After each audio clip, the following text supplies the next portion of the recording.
नमस्कार मित्रांनो, आजच्या या व्हिडिओमध्ये ही जी बॅटरी आहे ही बॅटरी रिपेअर करणार आहे।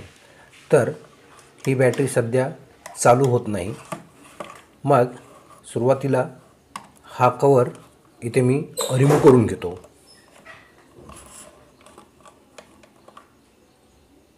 इथे आता हे सर्वच्या सर्व अरेंजमेंट करून घेतल्यानंतर आता आपल्याला हा जो सिरीज लॅम्प आहे हा सिरीज लॅम्प ह्या बॅटरीच्या अक्रॉसमध्ये लावायचा आहे, जेणेकरून आपल्याला ह्या सर्किटमध्ये जर सपोज काही इलेक्ट्रिकल शॉर्ट सर्किट असेल तर हा बल्ब जो आहे बल्बची इंटेन्सिटी मॅक्झिमम दाखवेल आणि जर शॉर्ट सर्किट काहीच नसेल तर बल्बमध्ये इंटेन्सिटी दाखवणार नाही।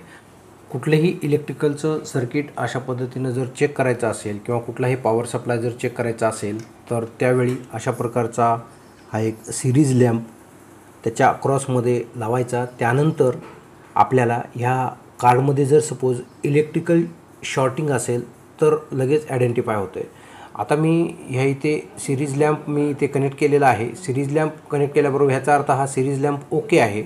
मग हे जे कनेक्शन आहे हे कनेक्शन मी ह्या ह्या बॅटरीच्या अक्रॉस इथे लावतो आहे। मग बॅटरीच्या अक्रॉस लावल्यानंतर सपोज मला जर इंटेन्सिटी जर माझ्या ह्या लॅम्पची जर मॅक्झिमम असेल तर मला इलेक्ट्रिकलचं सर्किट चेक करावं लागेल।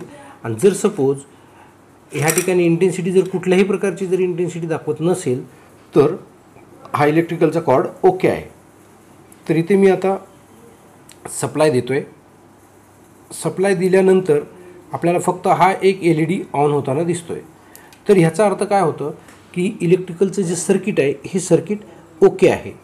प्रथम दर्शनी तर आपल्याला एक लक्षात आलेलं आहे की ह्या इलेक्ट्रिकलच्या सर्किटमध्ये कुठल्याही प्रकारचा फॉल्ट नाही, फक्त प्रॉब्लेम आहे तर ह्या बॅटरीचा असू शकतं। आणि हा LED जो आहे हा LED आता ग्लो होत नाही, तर त्यासाठी एकदा हा जो स्विच आहे हा स्विच हे इथे मी स्विचची पोझिशन जी आहे ही स्विचची पोझिशन इथे मी बदलून घेतो।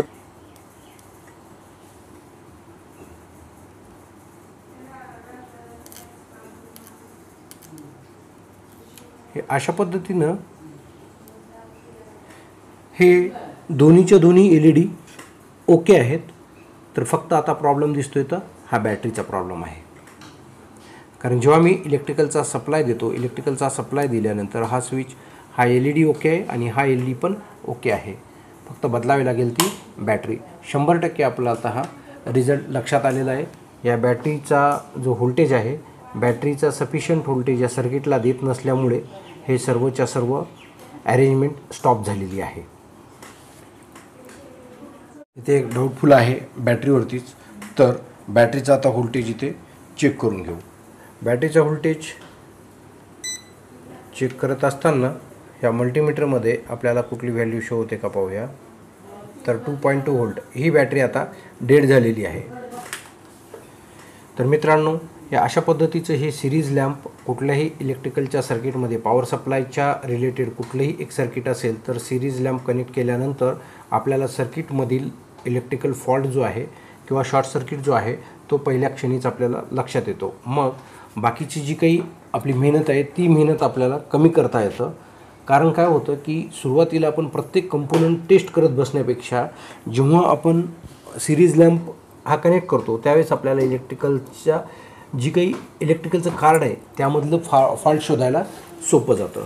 तर मित्रांनो, आजचा हा व्हिडिओ आपल्याला आवडल्यास आपल्या मित्रांमध्ये शेअर करा, माझ्या चॅनलला लाईक करा, सबस्क्राईब करायला विसरू नका। धन्यवाद।